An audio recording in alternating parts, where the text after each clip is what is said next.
isang hamak na hala.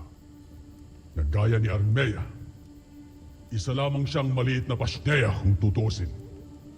Wala pa siya sa kalingkingan ng mga dating sangre, pero nadaig kayo. Ano kayo, mga inutil? Mukhang napaghandaan nila ang aming pagdating, Panginoon. Napaghandaan? O talagang mga inutil lamang kayo? Maaaring sadyang matalino lang talaga ang sinasabi mong mahinang harang, Armea. O baka naman, may nag-ulat sa kanila ng ating plano.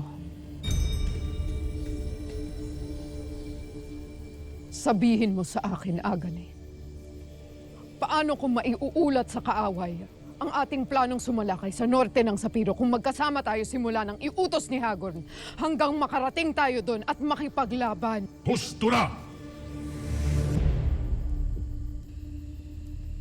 Gamitin ninyo ang inyong mga alab sa pakikipaglaban, hindi sa pakikipagbangayan. Panginoon, hindi kaya mas mainam kung hihilingin mo sa Bathalang Gargan na pumarito siya sa Encantadia upang tulungan tayong wasakin ang ating mga kaaway. Nakatitiyak ako na mas mapapadali ang ating tagumpay kung pangungunahan tayo ng bagong bathala. Ang Encantadia ay hindi alay na magmumula sa kanya. Ito ay ating magiging handog para sa kanyang pagdating.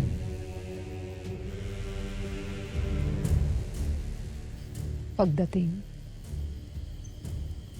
kailan siya darating, Hagorn?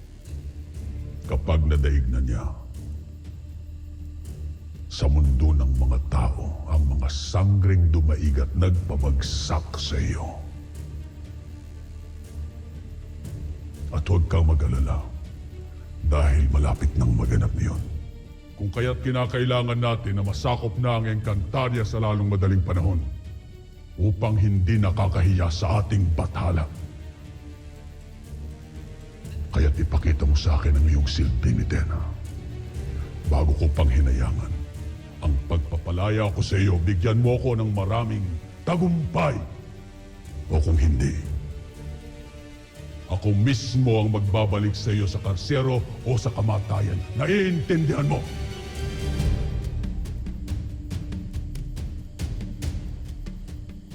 Malinaw, Hagorn.